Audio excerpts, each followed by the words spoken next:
এখানে থাকবো না বা অবস্থান করবো না, এই বাহাসে আমরা অংশগ্রহণ করবো না যেহেতু অনুমোদন। রেজাউল করিম আবরার আর একজন শামসুদ্দোহা নামে দুইজন ঢুকে আজকে আমাদের প্রতিনিধিরা উপস্থিত হয়েছে। আমরা প্রশ্ন রাখতে চাই, আলাউদ্দিন জাহাঙ্গীর তোমরা কোন বক্তব্য দিয়েছো?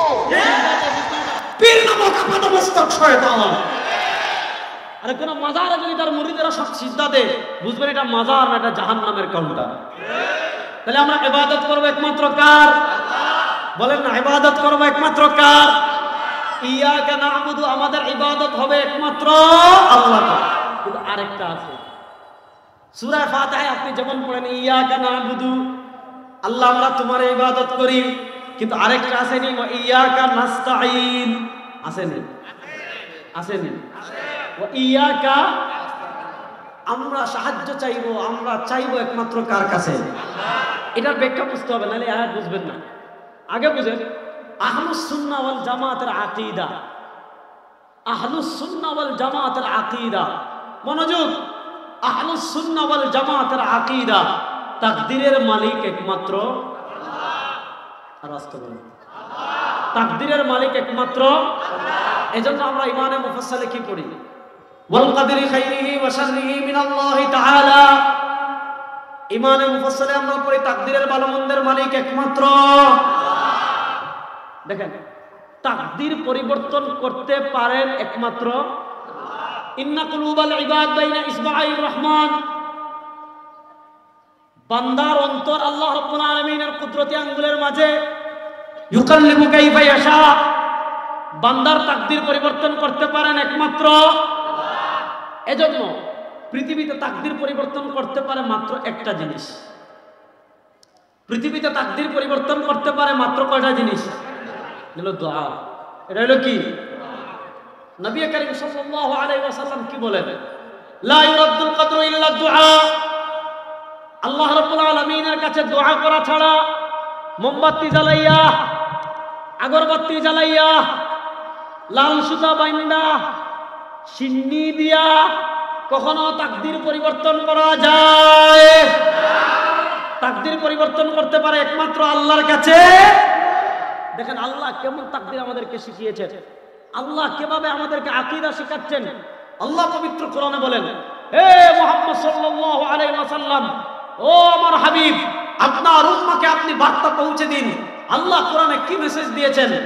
কুল লা আমলিকু লিনাফসি নাফআন ওয়ালা দাররান ইল্লা মা শাআল্লাহ। ও নবী আপনি বলুন, কুল আপনি বলুন। কাদেরকে বলবেন? কিয়ামত পর্যন্ত আপনার যত উম্মাহ দুনিয়াতে আসবে সবার কাছে মেসেজ পৌঁছাই দেন, সবার কাছে বার্তা পৌঁছাই দেন। কি মেসেজ পৌঁছাবেন? কি বার্তা পৌঁছাবেন? বলেন, লা আমলিকু, আমি মালিক নই। কিসের? লিনাফসি, আমার নিজের, নাফআন, উপকারের, ওয়ালা দাররান, কিংবা ক্ষতি, ইল্লা মা শাআল্লাহ, মানুষের তাকদীর পরিবর্তন, উপকার কিংবা ক্ষতি, তাকদীর পরিবর্তনের মালিক একমাত্র আল্লাহ। এখন আপনি আমাদের দেশের মানুষ কেমনে কি করে জানেন? পৌত্তলিকরা আগুনের পূজা করে, বুঝেন? পৌত্তলিকরা কিসের পূজা করে? আচ্ছা বলেন, আগুন মানুষের ভাগ্য পরিবর্তন করতে পারে? কারা কারা বিশ্বাস করেন পারে না? হাত তুলেন তো। আগুন মানুষের তাকদীর পরিবর্তন করতে পারে? আর আসতে বলেন, আগুন মানুষের তাকদীর পরিবর্তন করতে পারে? কেউ যদি মনে করে আগুন তাকদীর পরিবর্তন করতে পারে, সে মুসলমান না কাফের? দেখেন আল্লাহর নবী সাল্লাল্লাহু আলাইহি ওয়াসাল্লাম কবরে তিন জিনিস করতে নিষেধ করেছেন। এক নাম্বার, লা তাজালু কবরি ঈদা। এক নাম্বার, কবরকে উৎসবের জায়গা বানানো যাবে না।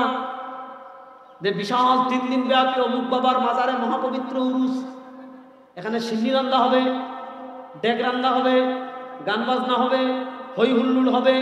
নবী করিম সাল্লাল্লাহু আলাইহি ওয়াসাল্লাম কবরকে উৎসবের জায়গা বানাতে নিষেধ করেছেন। দেখেন, কবরে যদি উৎসব জায়েজ হতো, নবী করিম সাল্লাল্লাহু আলাইহি ওয়াসাল্লামের রওজায় পৃথিবীর সবচেয়ে বড় মহাপবিত্র উরুস করতেন আবু বকর, পৃথিবীর সবচেয়ে বড় উরুস করতেন ওমর, করতেন কি করতেন না? কোন সাহাবী জীবনে করেছেন? বড় আস্তে বললেন, কোন সাহাবী জীবনে করেছেন? ভালো করে বুঝেন। এক নম্বর, কবরকে উৎসবের জায়গা বানানো যাবে না। 2 নম্বর, নাহা ইউত্তাখাযা ফিহা সুরুজা, নবী করিম সাল্লাল্লাহু আলাইহি ওয়াসাল্লাম কবরে বাতি জ্বালাইতে নিষেধ করেছেন।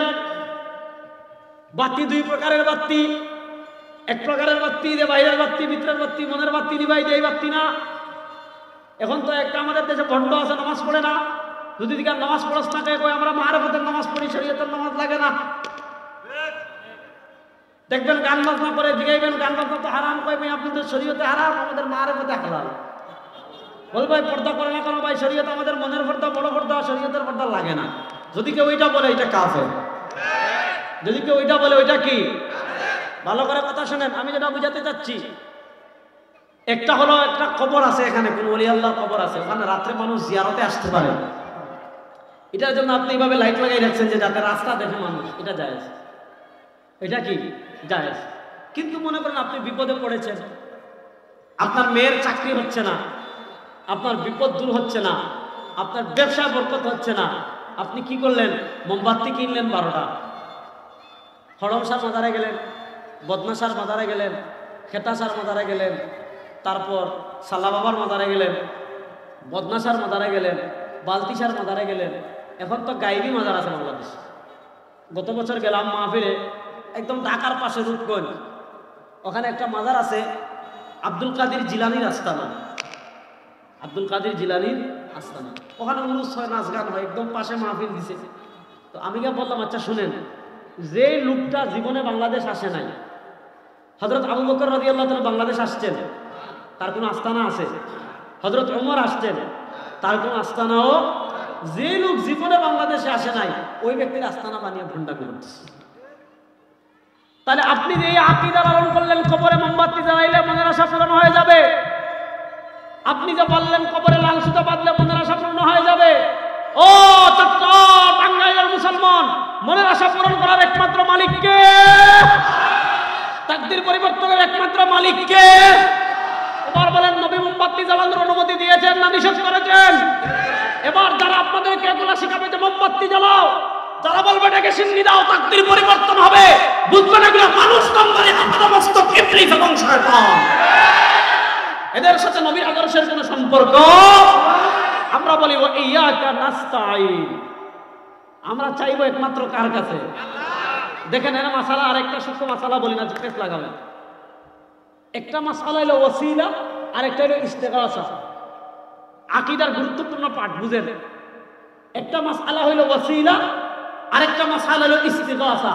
ইস্তেগাসা মানে কি? কবরে সরাসরি চাওয়া, ও শাহজালাল আমারে বাচ্চা দেন, ও শহপরান আমারে বাচ্চা দেন, ও অমুক আমার বিপদ থেকে দূর করেন। ইস্তেগাসা হারাম, ক্ষেত্র বিশেষে শিরক। ইস্তেগাসা মানে সাহায্য চাওয়া, হারাম, ক্ষেত্র বিশেষে শিরক। আর ওসিলা, যে অমুক আল্লাহর নেক বান্দা, তার ওসিলা নিয়ে আমি দোয়া করতে চাচ্ছি, ওসিলা নিয়ে দোয়া করা জায়েজ, হারাম না। ওসিলা দিতে পারবেন, ওসিলা জায়েজ, ইস্তেগাসা হারাম, ক্ষেত্র বিশেষে শিরক। হ্যাঁ, আপনি জীবিত কোনো মানুষের কাছে এমন জিনিস চাইতে পারেন, যে জিনিস চাইলে আপনি দিতে পারেন। যেমন দরকার আপনি পানি খাবেন, বললেন ভাই আমার একটু পানি দাও তো, পানি দিল, এটা হারাম না। মাসালা বুঝেন। আপনার একটা পোশাক দরকার,